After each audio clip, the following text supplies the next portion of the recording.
Order! Order! You are an incorrigible delinquent at times. Behave yourself, man!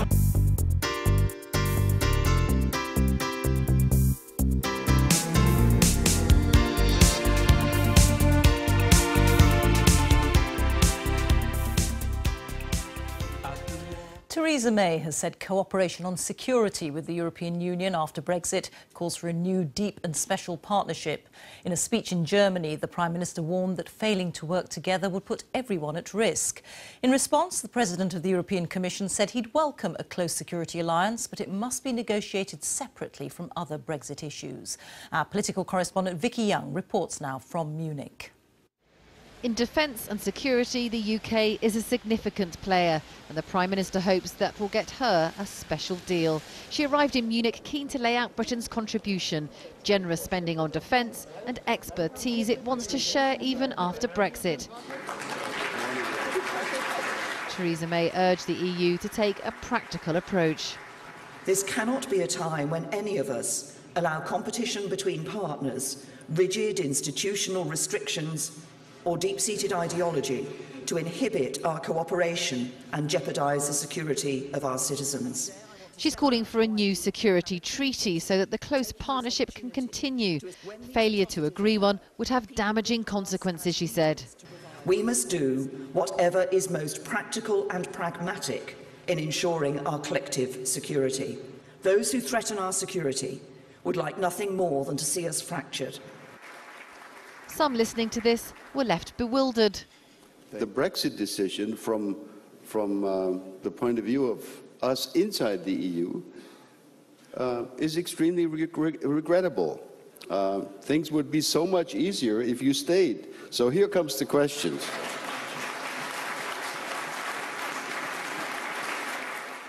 Mrs May pointed out that Brexit was a democratic decision politicians should respect. One senior Brussels figure seemed to agree. The Commission President Jean-Claude Juncker said the EU wasn't at war with the UK and didn't want to take revenge on the British people. He said the security bridge would be maintained, but you couldn't mix it up with other issues. So it's a pretty familiar message from Theresa May.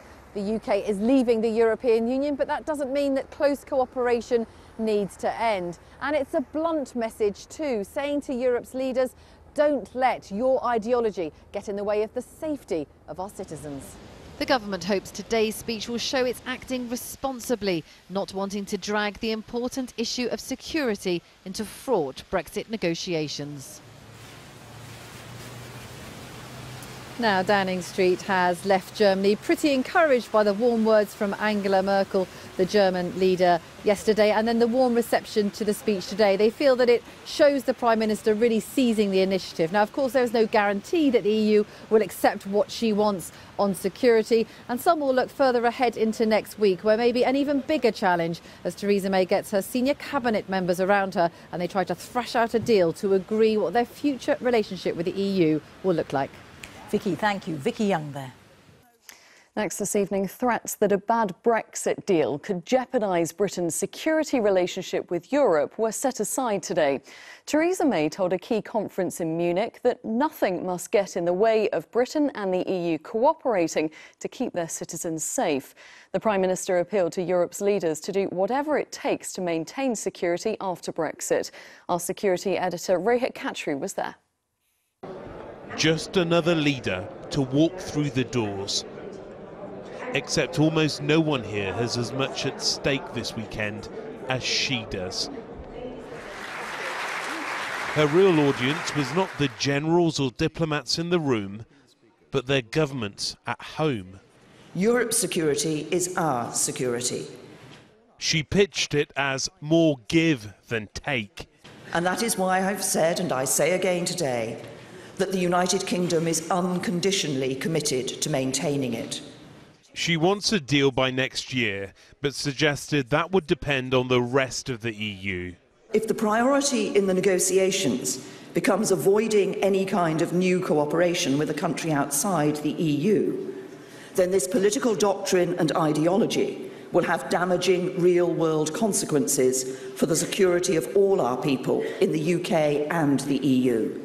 Some here in Munich detect a conciliatory tone at odds with her Article 50 letter, which said, in security terms, a failure to reach agreement would mean our cooperation in the fight against crime and terrorism would be weakened. Things would be so much easier if you stayed. So here comes the questions. Her host, a former German diplomat, spoke for many here in wanting to separate this issue from the rest of the Brexit debate. But it's not a bargaining chip for the UK. Is that your assessment? It's not a bargaining chip. It's not going to make the other issues go away. But crucially, the Prime Minister seems to have support from the shadows.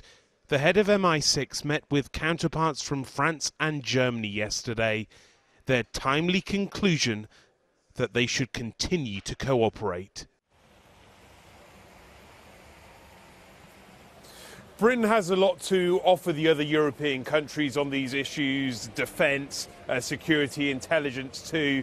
It also has a lot to gain. These are mutually beneficial relationships, and so no surprise then that those initial claims that this would be Britain's trump card in Brexit negotiations appear to have been somewhat overstated. Talking to diplomats and security agencies from around the continent here this weekend, there does appear to be widespread support for some sort of special partnership. However, there is disagreement, profound disagreement, about whether any deal on that issue should be tied up with a deal on trade. Rohit Khatri for now, live in Munich. Thank you. Now, evidence of Russian interference in the US election is really incontrovertible, according to Donald Trump's national security advisor, as details emerge of Moscow's complex efforts to disrupt the democratic process. Theresa May called for a new security treaty with the European Union after Brexit, with future cooperation over issues like defence, intelligence and counter-terrorism at stake. Paul McNamara reports. The threats being searched for outside differ to the ones being discussed inside the Munich Security Conference. This is the annual global forum for security, and two topics at the top of many delegates' agenda are cyber warfare and Russia. More than 4,000 miles away, the US Deputy Attorney General explained why, indicting 13 Russian nationals. The defendants allegedly conducted what they called information warfare against the United States, with the stated goal of spreading distrust towards the candidates and the political system in general. The war was waged from this office in St. Petersburg, according to the US. They call themselves the Internet Research Agency. Prosecutors call it a troll factory, where identities of real Americans were stolen and trolls posed online as US volunteers. Two members of the agency allegedly travelled to the US on fact-finding missions. And this is the man allegedly behind the factory, Yevgeny Prigozhin, one of Russia's richest men who started in business with a humble hot dog stand as the Soviet Union collapsed. He's now known as Putin's chef and denies the allegations. The President-elect of the United States of America, Donald Trump. Two other points were made in this indictment. The Russian cyber campaign began long before the 2016 election race, and there was no allegation that any American was a knowing participant. 2 points embraced by the leader of the free world. Russia started their anti-US campaign in 2014, he tweeted, long before I announced I would run for president, adding, the Trump campaign did nothing wrong, no collusion. At the Munich Security Conference today, the Russians seemed unfazed by the indictments. You know, I have no reaction at all, because one can publish whatever one wants. So until we see the facts, everything else is just blather. I beg your pardon for a not really diplomatic wording. A new Cold War was not Theresa May's concern today, though. Security cooperation with the EU post-Brexit was. So as we leave the EU and forge a new path for ourselves in the world, the UK is just as committed to Europe's security in the future as we have been in the past. The Prime Minister spoke of continued work on sanctions, operations on the ground and developing capabilities in defence, cyber and space, and even respecting the reach of EU courts in certain circumstances. So, for example, when participating in EU agencies, The UK will respect the remit of the European Court of Justice. New arrangements in foreign and defence policy cooperation should be effective by next year, she told the room. But that's a timeline of her own making, of course. This room may have other ideas. Well, earlier I spoke to the chair of Parliament's Defence Select Committee, Dr. Julian Lewis, who was at the Munich conference. I asked him just how much of a threat Russia was. Well, it depends on whether you think there could ever be an all-out conflict with Russia. Now, we thought that for the duration of the Cold War there could be an all-out conflict with Russia, but precisely because we were in NATO, precisely because we had the Americans as our allies, precisely because we kept our defences strong, including our nuclear defences, that war never happened. If a war broke out, there's no doubt that cyber warfare could inflict huge numbers of casualties, but conventional war would inflict many more casualties still, and nuclear war would be a wipeout. So the answer is prepare, defend and deter, and then avoid the war in the first place. Believing, as you clearly do from what you've just said, that Russia is a really serious potential threat, doesn't it seem rather perverse that Britain is turning its back on its security partners just across the Channel in Europe? It is absolute nonsense. If you look at the debates that are going on in the House of Commons at the moment, now whose voices are making the loudest noise for us to be increasing defence expenditure and doing more and more to support NATO, which is the only guarantor of European security? It's actually Eurosceptics. It's people like Sir Edward Lee and, dare I say it, myself. So there is no question of us turning our back on the defence of Europe. We have always felt, and Britain as a whole has always felt, that the EU's job is not the defence of Europe, and the EU shouldn't be trying to duplicate NATO's job, which is the defence of Europe. But the EU does various useful things, I would have thought you'd agree. For example, Europol, the European arrest warrant, and now Theresa May today in her speech is taking a pretty big gamble, isn't she, that the EU will accept the UK's request to continue to remain part of both those things.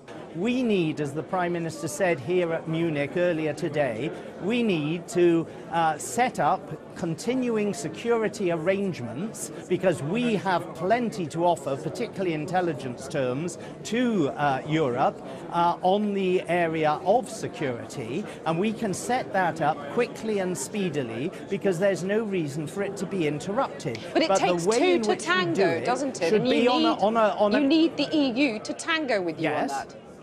Yes, but the EU is not integral to security cooperation. I just want to read you a line from Theresa May's speech. Are you content, as she says that, quote, when participating in EU agencies, so for example, Europol, the European arrest warrant, the UK will respect the remit of the European Court of Justice. Are you content with that as a Eurosceptic? It depends what they actually come up with in the proposals in the end. As I said, speaking personally, I would wish to see an arrangement whereby we judge individual operations on a case-by-case basis, and this applies to security arrangements as well. Are you concerned that the UK is getting sucked back into just those institutions? If you look back at what Theresa May said a year ago, she said accepting a role for the ECJ would, to all intents and purposes, mean not leaving the EU at all. And yet today she envisages a role to stay with Europol. What do you say to that? Let us see what this role is. For example, it might be a role that would only be confined to particular operations for a finite period that we had opted into. That's a very different thing from accepting a permanent comprehensive role for the European Court of Justice over our entire legal system. Okay. So let's wait and see what she comes up with. Julian Lewis, thank you very much for joining us.